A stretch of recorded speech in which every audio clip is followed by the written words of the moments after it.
tahun 2025 ini benar-benar PAD yang bisa meningkatkan itu dari sektor apa, Pak? Ya. Mungkin menurut pandangan dari Ya, fraksi PKS. pertama harapan kita pemerintah Kota Surabaya melakukan analisa terhadap potensi PAD yang ada di semua lini di Kota Surabaya ini, sehingga penetapan target pendapatan itu jangan terlalu jauh jaraknya antara target dengan potensi. Ya, boleh aja target ditetapkan di bawah potensi, tetapi jangan terlalu jauh jaraknya itu. Sehingga ketika jarak yang jauh antara potensi, terus di bawahnya target, terus di bawahnya capaian, nanti akan gapnya semakin tinggi antara capaian dengan potensi. Dengan target aja ada selisih, apalagi dengan potensinya. Itu yang pertama. Yang kedua, sektor-sektor yang memang masih rendah kemarin, salah satunya adalah masalah pajak reklame, itu masih belum tercapai. Kemudian pajak hotel itu juga masih belum tercapai. Kemudian juga retribusi daerah ini masih 85%, bahkan masih di bawah rata-rata capaian pendapatan yang mencapai 88,7% ya, tidak sampai 89%. Sehingga ada 11% tidak tercapai pendapatan ini, sehingga setara dengan 1 triliun lebih ada pendapatan yang tidak tercapai di tahun 2024. Ini harus menjadi sebuah catatan penting bagi pemerintah kota, sehingga 2025 kejadian tidak tercapai ini agar betul-betul bisa dikejar di tahun 2025. Misalkan dari 88% lebih mungkin bisa dicapai di atas 95%, sehingga sudah lebih mendekati kepada angka potensi pendapatan yang ada di Kota Surabaya. Nah, sehingga inilah yang menjadi catatan penting supaya setiap dinas penghasil, setiap badan, bahkan perum daerah itu betul-betul memperhatikan betul PAD Kota Surabaya seperti itu.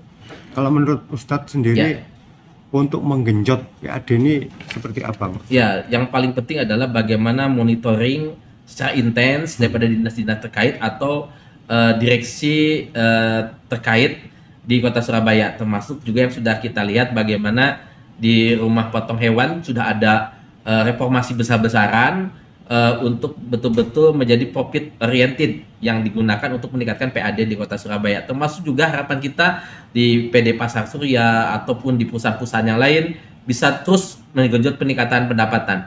Kemudian pembangunan yang dilakukan oleh pemerintah kota harus berdampak kepada pertumbuhan ekonomi. Jangan sampai pembangunan ini hanya sekedar untuk menyelesaikan problem-problem sehari-hari, itu pun harus diselesaikan, tetapi juga ada alokasi yang digunakan untuk belanja modal. Nah, ini serapan belanja modal itu paling rendah dibanding dengan belanja operasional dan belanja-belanja yang lain. Artinya apa? Ketika belanja modal itu cukup rendah, maka investasi yang dilakukan oleh Kota Surabaya untuk meningkatkan PAD menjadi berkurang seperti itu. Mungkin begitu. Terkait dengan pengawasan, Mbak. Ya. Untuk bisa melihat, tentunya tiap triwulan kita melakukan monitoring dan evaluasi. Triwulan pertama itu di bulan April untuk Januari, Februari, Maret. Kemudian triwulan kedua di bulan Juli. Itu harus selalu kita lakukan review. Karena apa? Memang kita melihat 3 bulan ada musim apa, misalkan musim anak sekolah, misalkan 3 bulan kedua, mungkin di 3 bulan pertama ada puasa dan sebagainya. Nah, ini juga menjadi pertimbangan-pertimbangan kita di dalam melakukan evaluasi capaian-capaian baik itu pendapatan maupun serapan anggaran yang ada di pemerintah Kota Surabaya seperti itu. Jadi harus selalu intens monepnya, monitoring dan evaluasinya, termasuk juga kesadaran semua pejabat pemerintah kota dalam mendapatkan capaian dari PAD tersebut. Nah, sehingga otomatis harus diperhatikan beberapa hal. Pertama adalah sumber daya manusianya. Artinya para pejabat yang ditunjuk oleh Bapak Wali Kota harus betul-betul konsen di dalam peningkatan pendapatan PAD Kota Surabaya. Kemudian yang kedua adalah sistem. Sistem itu bisa dilakukan misalkan teknologi informasi.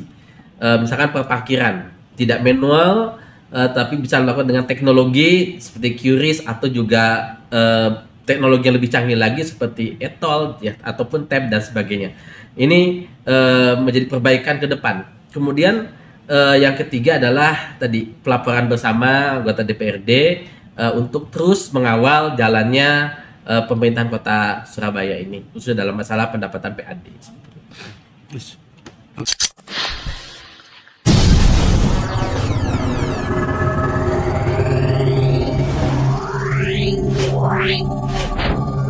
Wow.